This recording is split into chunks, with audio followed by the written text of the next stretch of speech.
नमस्कार, मैं हूं आपके साथ रविंद्र सिंह। स्वागत है आपका हमारे खास कार्यक्रम मुद्दा में। आज हम बात करेंगे परमाणु हमले का आतंक विषय पर। यह रूस और यूक्रेन का युद्ध लगातार जारी है। 7 महीने से ज्यादा समय से युद्ध चल रहा है। दोनों तरफ की सेनाओं को भारी नुकसान हुआ है। हाल ही में यूक्रेन ने बड़े पैमाने पर रूस को नुकसान पहुंचाया और कई जगहों पर कब्जा वापस ले लिया। ऐसे में अब रूस की ओर से टैक्टिकल न्यूक्लियर हमले का खतरा बढ़ता जा रहा है। ऐसा इसलिए भी क्योंकि रूस सैनिकों की कमी से जूझ रहा है। इस खबर को देखिए, उसके बाद चर्चा को आगे बढ़ाते हैं।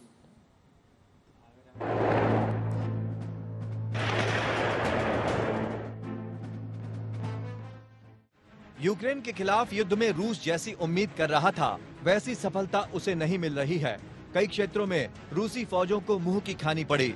विशेषज्ञ मानकर चल रहे हैं कि इस वजह से रूस अब छोटे परमाणु हथियारों का इस्तेमाल कर हारी हुई बाजी को जीतने की कोशिश करेगा। रूस की पश्चिमी सीमा पर लगभग सभी इलाकों में कुल 1588 न्यूक्लियर हथियार तैनात हैं। वहीं अगर छोटे टैक्टिकल न्यूक्लियर हथियारों की बात करें तो उनकी सही संख्या का पता लगाना मुश्किल है। लेकिन कई अमेरिकी खुफिया एजेंसी इनकी संख्या 1000 से 2000 के बीच मान रहे हैं।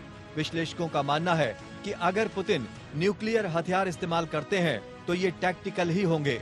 लेकिन सवाल है कि आखिर ये टैक्टिकल न्यूक्लियर हथियार होते क्या हैं और स्ट्रेटेजिक बम से अलग कैसे हैं।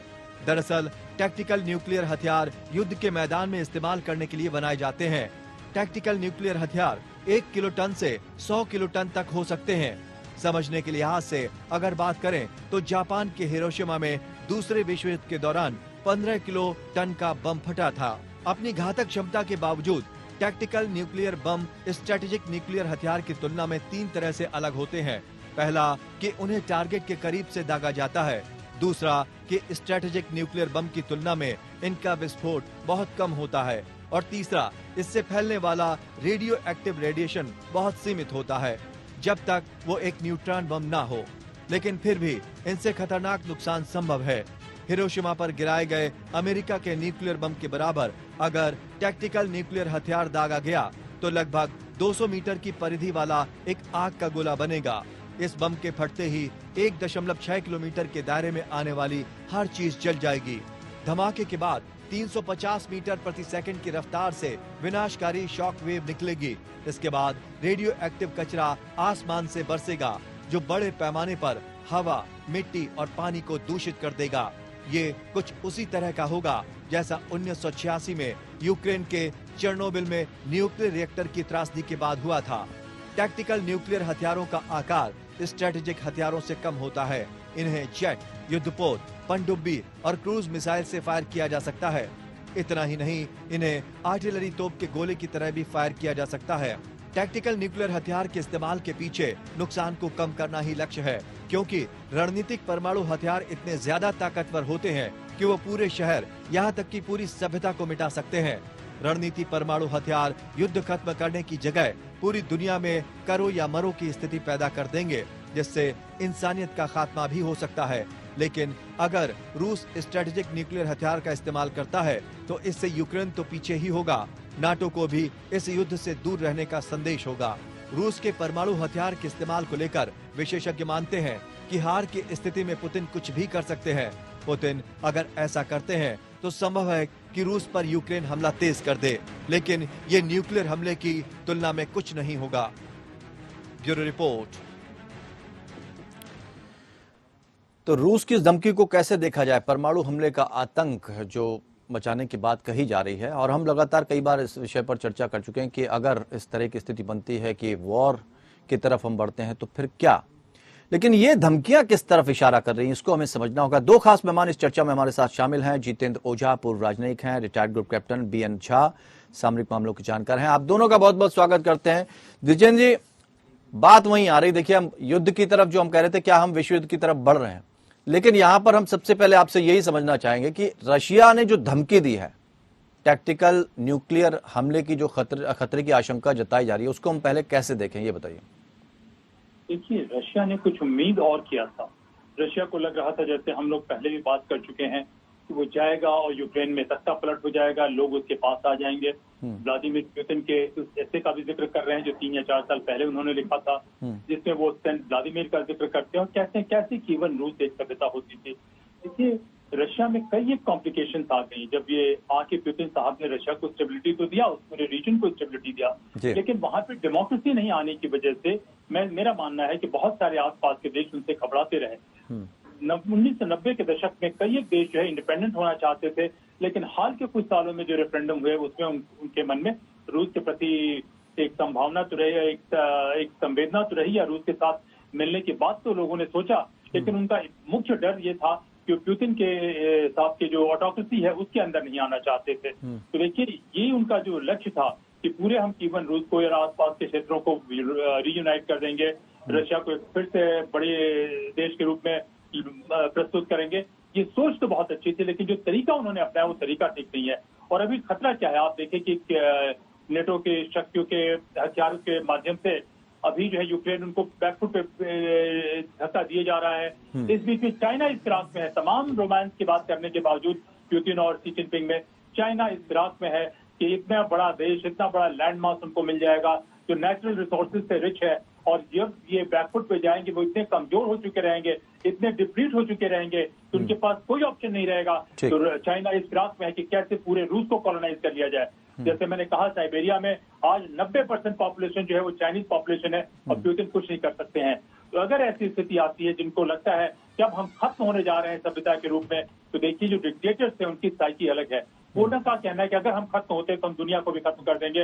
लेकिन सवाल तो ये ना कि चिंता अगर जता रहे हैं, हम सिर्फ चिंता ही कर रहे हैं और उसके अलावा हम कुछ नहीं कर पा रहे हैं, तो ऐसे में क्या संयुक्त राष्ट्र परिषद का मामला बनता है, मसला बनता है, कुछ कर ही नहीं पा रहे हम तो यही हम जी बीएन झा साहब से हम सवाल कर लेते हैं। बीएन झा साहब, ये जो स्थितियां बनती हैं, अभी देखिए यूएन के जो महासचिव हैं एंटोनियो गुटेरेस, उन्होंने कुछ इशारे भी किए कि जो परमाणु प्रसार जो होता है ये बिल्कुल निरर्थक है, इनको रोका जाना चाहिए। तो कहीं ना कहीं इंडिकेशन हम दे रहे हैं, इसकी गंभीरता को भी हम समझ रहे हैं, उसके बाद भी प्रसार बढ़ता जा रहा है। तो हम कर क्या पाएंगे दुनिया के लिए? केवल हम सोचते रहेंगे या कोई कदम भी उठाएंगे? जी रविंदर जी, आपकी आशंकाएं बिल्कुल ठीक हैं और जिस परिप्रेक्ष्य में आप बात कर रहे हैं, इसी परिप्रेक्ष्य से पूरा विश्व एक तरह से सस्ते में रहा है जब से ये यूक्रेन वॉर शुरू हुआ है जी। उसी भय से या उसी आशंका से नेटो अपना कदम यूक्रेन में नहीं रख रहा है जी। उसी आशंका से उसने सब कुछ वो किया हुआ है जो कि रूस को इन्फ्लुएंस ना करे। लेकिन ये सब डिप्लोमेटिक बातें हैं जी। नेटो को जो करना था वो कर गया है। नेटो को रशिया के बैकयार्ड में एक बैटल ग्राउंड चाहिए था जो उसको ऑलरेडी मिल गया है। यहाँ पे मरने वाले सैनिक यूक्रेन के हैं और चेस बोर्ड जो है वो यूक्रेन का है। इस चेस बोर्ड का प्लेयर जो है एक तरफ नेटो है, दूसरी तरफ रशिया है। तो जो जो जो शाख जानी थी रशिया की वो तो चली गई है, क्योंकि यहाँ से पिछले जो हम 6 महीने में देख रहे हैं नुकसान बहुत हुआ रशिया का। लेकिन उसका नुकसान तो हर तरफ से हुआ, उस पर प्रतिबंध भी लगा दिए गए, नाटो भी पीछे से सपोर्ट कर रहा है, कहीं ना कहीं हथियार भी उसको पहुंचाए जा रहे हैं। तो इस बात से तो इस वक्त रूस गुस्से में है और कोई बड़ा कदम अगर उठाता है तो नुकसान ही नुकसान है। नहीं, देखिए, नुकसान असल मुद्दा नहीं है। असल मुद्दा है दोनों की साख, नेटो और रशिया की साख। रशिया की साख इस 2 चीज पे अभी जो हिंज कर रही है वो पहला ये है कि यूक्रेन किस तरह से उसको अपने ही बैकयार्ड में दूसरों के बलबूते पे चैलेंज कर रहा है। और आज जैसे आपने शुरू में बताया कुछ एक जो रिवर्सल्स हो रहे हैं पार गेम के, उसके ऊपर में है। लेकिन आपको एक चीज याद रखना पड़ेगा, कल तक जो रिवर्सल हुआ था, चाहे वो खेरसन की बात हो, चाहे वो ईस्टर्न यूक्रेन की बात हो, जहाँ पे कि पहले से ही लगभग 7 दिन पहले से उसके 2 विलेजेस थे वो सराउंडेड थे यूक्रेनी फोर्सेस। तो कल जब डूमा में ये जो रेजोल्यूशन उनका पास हुआ है कि ये चारों रीजन अब रशिया मिल गए हैं, ये सारी घटनाएं हैं कल से पहले की थी, कल तक की थी। कल जबकि अब ये रशिया कह रहा है कि ये मेरा पार्ट है, इसके बाद से संभावनाएं थोड़ी सी बढ़ रही हैं। दो संभावनाएं हैं। रूस जानता है कि न्यूक्लियर अटैक के रिपरकशंस क्या क्या हैं, चाहे वो टैक्टिकल ही सही, लेकिन आजकल टैक्टिकल कुछ नहीं है रविंद्र जी। ठीक बात। अगर आप 1 किलोवाट का भी अगर बम कहीं पे चलाते हैं, नुकसान तो है। उस जो आपने मुझे 1 मिनट दीजिएगा, और उस जो 1.5 किलोमीटर के दायरे में जो भी मानवता है सब खत्म हो जाएगी, और उसके आगे भी बहुत कुछ खत्म होगा। तो ये टैक्टिकल नहीं है। टैक्टिकल होता है एक छोटे से हिस्से को जीतने के लिए, ये टैक्टिकल नहीं है। आज के दिन में न्यूक्लियर आर्सेनल जो है, सब किलो बम को छोड़ के बाकी सारे न्यूक्लियर आर्सेनल जो हैं वो स्ट्रेटेजिक हैं। ये यूक्रेन के ऊपर में ऐसा दबाव डाल देगी कि यूक्रेन को या तो सरेंडर करना पड़ेगा या फिर उसको नेटो एक्चुअली न्यूक्लियर बम देगी कि ठीक है तुम भी चलाओ। तो ये एक नहीं, तो यूक्रेन के पास तो ऑलरेडी 1800 मौजूद है ना सर। जितेंद्र ओझा जी, यूक्रेन के तो अलर्ट मोड पर रहते हैं, 1800 परमाणु बम उनके हाई अलर्ट पर रहते हैं, ऐसा कहा जाता है। तो हर व्यक्ति सक्षम है, सबके पास अपने अपने हथियार हैं, हर कोई धमकी दे सकता है। जितेंद्र जी, सवाल यह है कि 1945 में हमने सीखा क्या? अगर परमाणु बम का एक खतरा हम पे बना हुआ था, एक हमला हो चुका है, उसके बाद हमने क्या सीखा? तो यहाँ पर तो ये है कि जो जहां खड़ा है वो वहीं खड़ा है, अपनी दबंगई कर ले जितनी चाहे वो। 1945 से बहुत सारे डेवलपमेंट्स हुए, डीकोलोनाइजेशन उसमें एक था, और बहुत सारी बातें हुई जिससे लगा कि मानवता एक अलग दिशा में जाएगी। लेकिन जो रिएक्शनरी ताकतें हैं, जो ऑटोक्रेटिक ताकतें हैं, अथॉरिटेरियन ताकतें, वो खत्म नहीं हुई, वो इंसान की फितरत में है।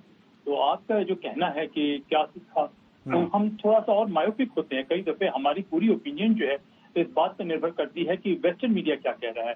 जिन एरियाज को इन्होंने कैप्चर किया, मैं उसके कैप्चर के मोड को बिल्कुल इंडोर्स नहीं करता और युद्ध को बिल्कुल इंडोर्स नहीं कर सकता, लेकिन जिस एरिया में उन्होंने कैप्चर किया उस एरिया में अधिकतर पॉपुलेशन रशियन की है। कहीं 60% तो कहीं 70% तो कहीं 80%, इस तरीके से ये पूरे एरिया में जो है रशियन पॉपुलेशन है।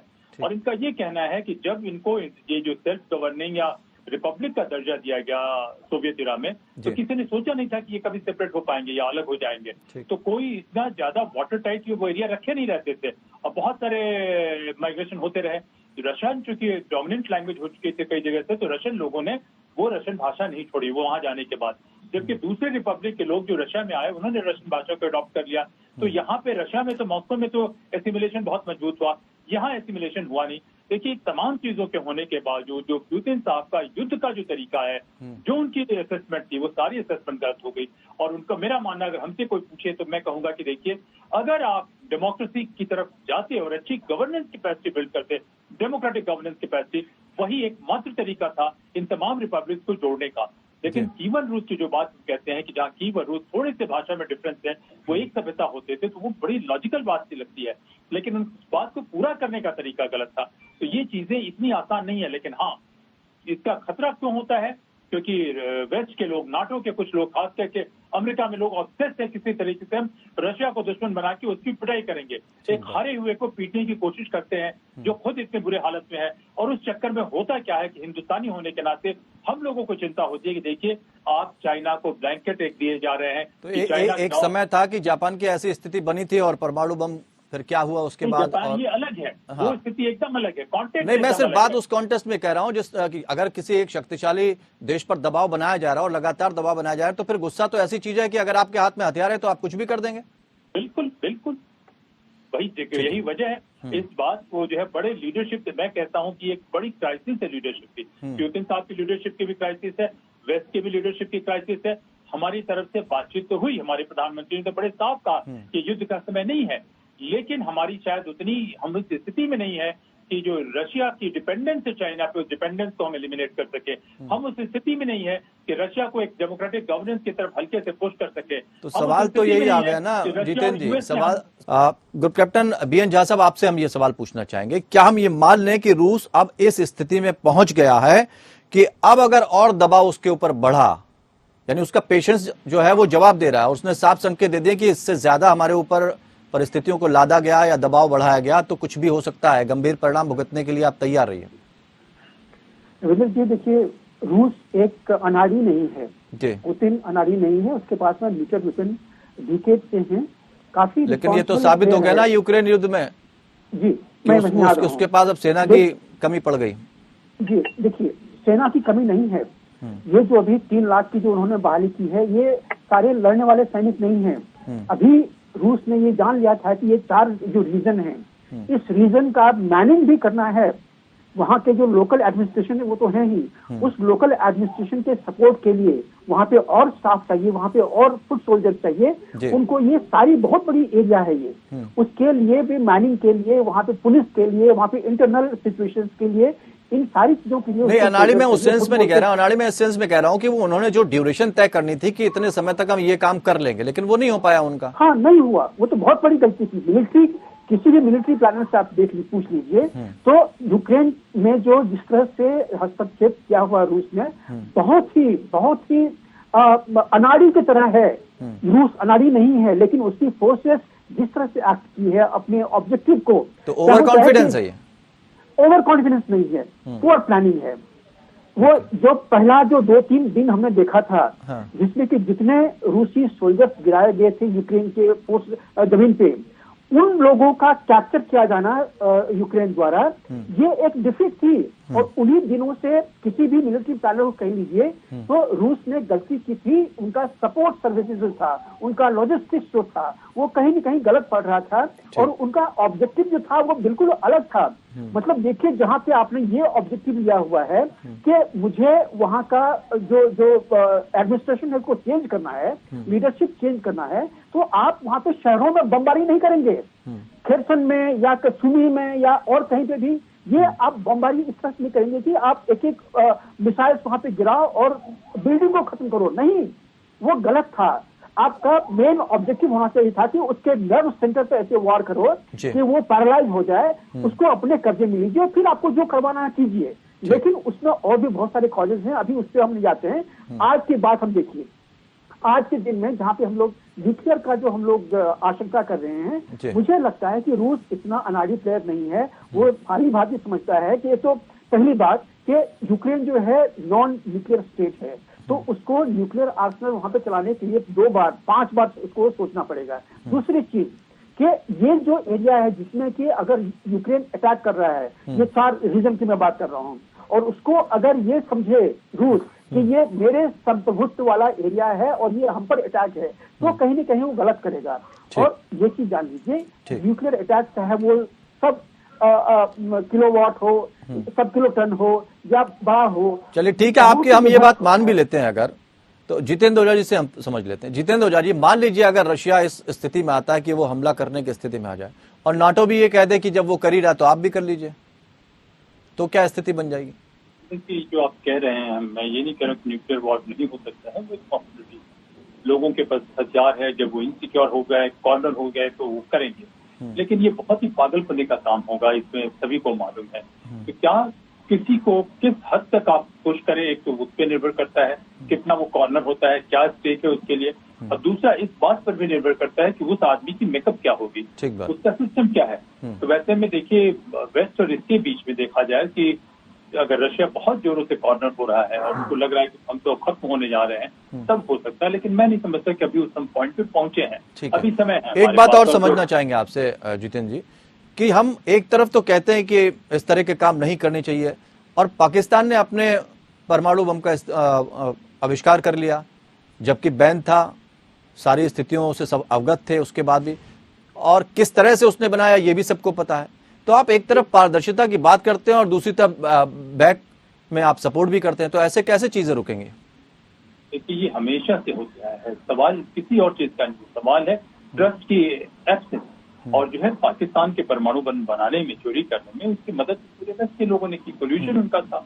आप देखिए कि 2001 का बहुत लोग इकोनॉमिक डेवलपमेंट ये वो कहानियां कहते हैं, 2001 का 9/11 अटैक नहीं होता है तब तक अमेरिका के लोग ये मानने को तैयार नहीं है कि पाकिस्तान से इसको खतरा है। वो जानबूझकर एक डेमोक्रेसी होने के बावजूद भारत को रन डाउन करने की कोशिश कर रहे थे।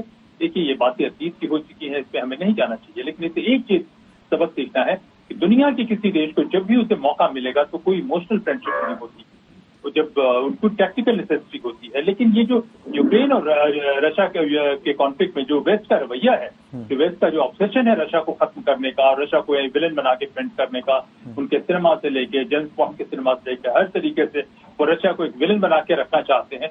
तो कभी कभी हैरत होती है कि क्या मकसद है वेस्ट को पॉजिटिव रखने के लिए रशिया को विलेन बनाना जरूरी है, क्योंकि वो भी क्रिश्चियन लोग हैं, वो भी ठीक है, देश से उनके यहाँ क्रिश्चियनिटी है, बहुत बहादुर कौम है वहाँ के जो लोग हैं। तो ये जो है मुझे समझ में नहीं आता है कि क्या ऑब्सेशन है वेस्ट की रशिया को रन डाउन करने की। 30 सेकंड में आप लोग दोनों लोग इस बात का जवाब दीजिए कि अब जो चूंकि परमाणु हमले का खतरा मंडरा रहा है, इसके लिए प्रयास क्या किए जाने चाहिए, क्या किए जा सकते हैं? मैं कहूँ या हाँ, पहले आप बोलीजिए, फिर सर से फिनिश कर लेंगे। अच्छा ठीक है। देखिए, इसमें तो जिसकी गुडविल है वही इंटरवीन कर सकता है, जिसकी क्रेडिबिलिटी है वही इंटरवीन कर सकता है। मैं नहीं समझता हूँ कि अमेरिका के इंटरवेंशन से या यूएन के इंटरवेंशन से बहुत ज्यादा हो सकता है। एक इनफॉर्मल बातचीत करनी चाहिए, फैसिलिटेशन करनी चाहिए। और मेरा मतलब है कि भारत के पास कैपेसिटी तो नहीं है, लेकिन भारत के पास गुडविल जरूर है। अगर वो अच्छी एक टीम बना के वो बात करे, और ये बातचीत जो है पर्दे के पीछे होनी चाहिए कि कुछ हम करके ये लड़ाई में। ठीक है, जहाँ साहब जल्दी से अपनी बात कर दीजिए। जी, मैं काफी हद तक जितेंद्र जी से सहमत हूँ इस बात में। देखिए, अभी किसी न किसी को निगोशिएट तो करना पड़ेगा। यूएनएससी आज के दिन में डिफंक्ट है, यूएन आज के दिन में डिफंक्ट है। अब ये परमाणु का प्रसार जो वो सब चीजें अभी गौण हैं। अभी मसला ये है कि रूस को अगर ज्यादा प्रेस किया जाए तो शायद वो सोचे कि शायद हमें इसकी आवश्यकता पड़ेगी। लेकिन यहीं पे कहीं न कहीं डिप्लोमेसी आती है। यहाँ पे यूएन सेक्रेटरी जनरल को एक निगोशिएटिंग टेबल बनाना पड़ेगा, कहीं से लोगों को लेना पड़ेगा। और उसमें जैसे कह रहे थे कि भारत मंच पे आके बातचीत कंट्री है। अगर प्रधानमंत्री मोदी चाहे तो दोनों को साथ में लेके भारत इसमें अहम भूमिका निभा सकता है। जी बिल्कुल, भारत इसमें अहम भूमिका निभा सकते हैं। बहुत बहुत शुक्रिया आप दोनों खास मेहमानों का इस चर्चा में शामिल होने के लिए, और अपनी जो महत्वपूर्ण आपने हमसे बातें शेयर की, मुझे लगता है दर्शकों को भी आसानी से समझ में आती होंगी। और इसीलिए अंतर्राष्ट्रीय विषय पर हम बातचीत अक्सर करते रहते हैं, ताकि लोग भी समझ सकें कि असल में मामला गंभीर है या ठीक हो सकता है। फिलहाल इतना ही, नमस्कार।